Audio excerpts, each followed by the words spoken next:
21 फरवरी को महर्षि दयानंद सरस्वती जी की जयंती है। उनकी जयंती की पूर्व संध्या पर आइए उनके विचारों और जीवन को जाने। इस विषय पर बातचीत के लिए हमारे साथ प्रोफेसर धर्मेंद्र कुमार मौजूद हैं। नमस्कार प्रोफेसर साहब, आप दिल्ली विश्वविद्यालय के खालसा कॉलेज में पढ़ाते हैं और साथ ही हमारे साथ कार्यक्रम में युवा ऑडियंस मौजूद है। आपका भी बहुत बहुत स्वागत है।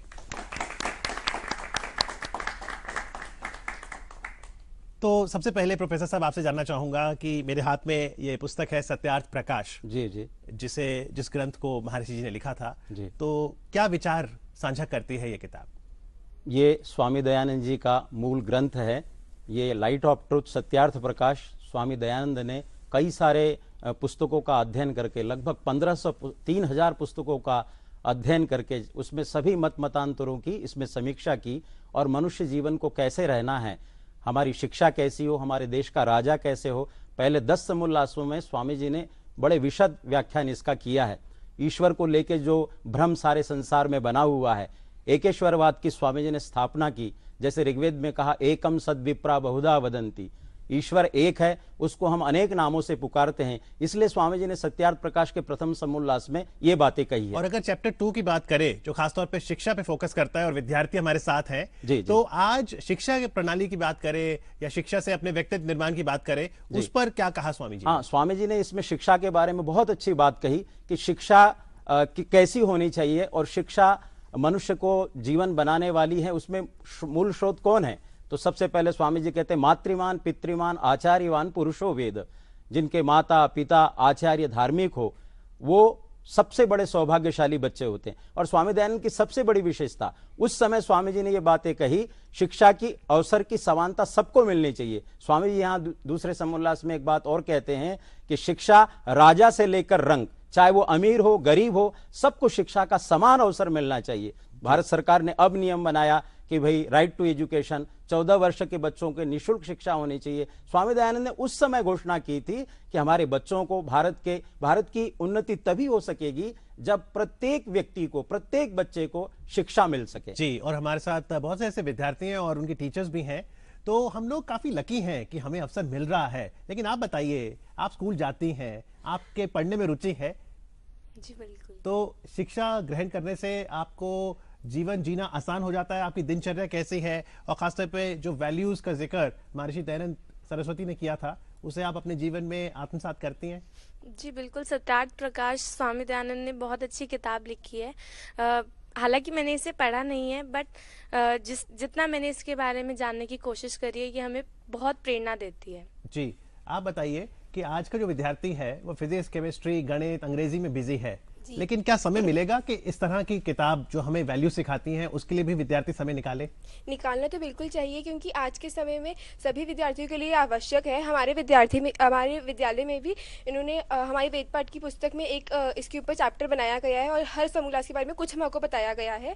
हमने भी जाना है कि इन्होंने किस तरह से समाज के लिए आगे कार्य करे। हर विद्यार्थी को अगर समाज की उन्नति चाहिए तो समय तो निकालना ही होगा। जी, और सुरेखा जी, आप तो अंग्रेजी पढ़ाती हैं। बहुत अच्छी बात यह हुई है कि चाहे अंग्रेजी का पेपर हो, गणित का, संस्कृत का, अब चाहे 9वीं की बात करें, 10वीं आगे 12वीं के बोर्ड की, उसमें वैल्यूज पर भी सवाल पूछे जाते हैं। बिल्कुल, I think I agree with that कि वैल्यूज बहुत इंपॉर्टेंट है हमारे लिए और बच्चों को आज की डेट पे वैल्यू सिखाना, और मैं तो स्पेशल क्लासेस भी लेती हूँ वैल्यूज के लिए, और मुझे लगता है ये हमारे लिए बहुत जरूरी है।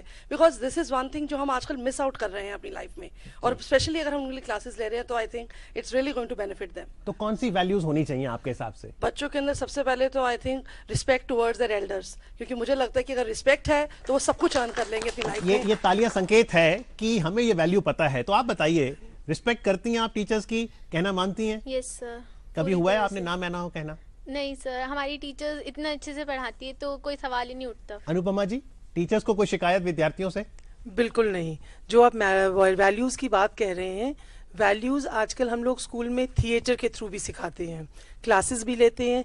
Discipline, humanity, sensitivity towards others, जो ये छोटी चीज़ें हैं, बिल्कुल मूल चीज़ें हैं, वो मुझे लगता है 90% हमारे बच्चों में है। One learns it from home also and then carries it again in the school also. लेकिन प्रोफेसर धर्मेंद्र जी, ये बताइए, महर्षि दयानंद सरस्वती ने खुद जो शिक्षा गुरुकुल से भी ली और उन्होंने गुरुकुल की जो परंपरा है उसको बहुत सशक्त किया।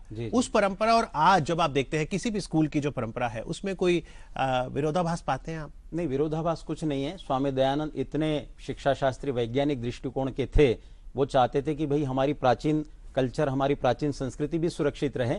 प्राचीनता के साथ साथ आधुनिक विषयों को भी उन्होंने पढ़ाने की बात कही है और इसीलिए उन्होंने जर्मन के बहुत सारे विद्वानों से ये बात कही थी कि हम भारत के बच्चों को तकनीकी शिक्षा देने के लिए वहां भेजना चाहते हैं। स्वामी जी का विदेशी विद्वानों से पत्र व्यवहार हुआ करता था और स्वामी जी तो आधुनिक विषयों के साथ साथ प्राचीन विषय, हमारी प्राचीन संस्कृति और जैसे उन्होंने वेदों के ऊपर जोर दिया कि वैदिक शिक्षा को हमें जरूर सीखना चाहिए। और स्वामी जी ने घोषणा की, वेद सब सत्य विद्याओं का पुस्तक है, वेद का पढ़ना पढ़ाना और सुनना सुनाना सब आर्यों का परम धर्म है।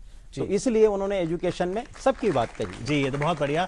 कुछ सवाल भी पूछना चाहते हैं विद्यार्थी। जी सर, मेरा नाम खुशी मलिक है, मैं डीवी पुष्पांजलि से हूँ। मेरा सवाल ये है कि स्वामी दयानंद समाज सुधारक थे, फिर उनका विरोध क्यों किया गया? नहीं, स्वामी जी का विरोध कुछ किया है बहुत सारे लोगों ने। स्वामी जी सत्य बात कहना चाहते थे। जैसे स्वामी जी की ये बहुत बड़ी धारणा थी कि केवल पुरुष ही विद्या न पढ़े, बल्कि स्त्रियों को भी समानता की शिक्षा की बात उन्होंने कही। हमारे यहाँ नारी शिक्षा की बात कहने वाले स्वामी दयानंद रहे। सती प्रथा जैसी कुरीतियां थी, उनको स्वामी जी ने जड़ से उखाड़ने का पूरा प्रयास किया और वो चाहते थे कि भाई जैसे सूर्य का प्रकाश सबके लिए, ऐसे ही ईश्वर की वेदवाणी शिक्षा सबके लिए है। पर ये थोड़ा बताइए प्रोफेसर साहब, जैसे आपने कहा गुजरात के टंकारा में उनका जन्म हुआ और उनका नाम था मूल शंकर, तो मूल शंकर से वह दयानंद सरस्वती कैसे बने? क्या परिवर्तन आया जीवन में उनके? हाँ, उन्होंने अपने घर में दो चीजों को देखा, एक तो उनके चाचा की मृत्यु और बहन की मृत्यु। इससे उन्हें वैराग्य पैदा हुआ। पिताजी शैव मत के अनुयायी थे। पिता ने कहा कि चलो आपको शिव का महात्म्य सुनाते हैं। वहां जाकर के देखा तो छोटे छोटे चूहे वहां पर चढ़े हुए थे। स्वामी दयानंद कहते हैं, मूल शंकर थे उस समय, वो सोचते हैं कि ये भगवान शिव छोटे छोटे चूहों को भी नहीं हटा पा रहा है, तो मेरा उद्धार कैसे हो सकता है। बस उनके मन में एक वैराग्य की बात जगी और वो 21 वर्ष की अवस्था में छोड़ करके चले जाते हैं। बहुत सारे नर्मदा का भ्रमण, हिमालय का भ्रमण और बहुत सारे योगियों की उन्होंने खोज की और फिर उनका मूल शंकर से नाम आचार्यों ने, सन्यासियों ने शुद्ध चैतन्य रखा। और महाराष्ट्र के एक पूर्णानंद सरस्वती, लगभग वो 100 वर्ष के थे और बड़े विद्वान थे, उनसे उन्होंने उनका नाम रखा गया, पूर्णानंद सरस्वती ने, दयानंद सरस्वती जी। और पूर्णानंद सरस्वती ने यह कहा कि मैं अशक्त हूं, मैं अभी पढ़ा नहीं पाऊंगा, मेरे शिष्य मथुरा में रहते हैं गुरु विरजानंद, आप वहां जाकर के अध्ययन करो। तो चलते चलते, क्योंकि उन्होंने आर्य समाज की स्थापना की जी, संक्षिप्त में कैसे बताएंगे आर्य समाज के कौन से नियम हैं जो हम सभी अपनी दिनचर्या में ला सकते हैं? हाँ, आर्य समाज के नियमों को हम अपने जीवन में लागू कर सकते हैं।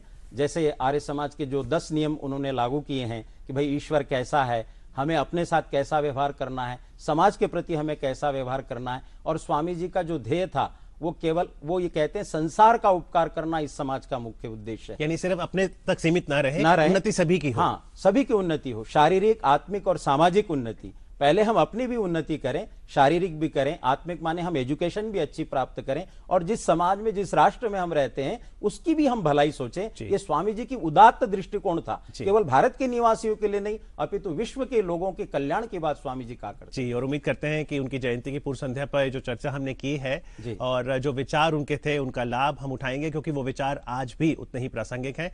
पर स्वामी दयानंद सरस्वती पर हमें जानकारी देने के लिए प्रोफेसर साहब आपका बहुत बहुत धन्यवाद। बहुत बहुत धन्यवाद आपका।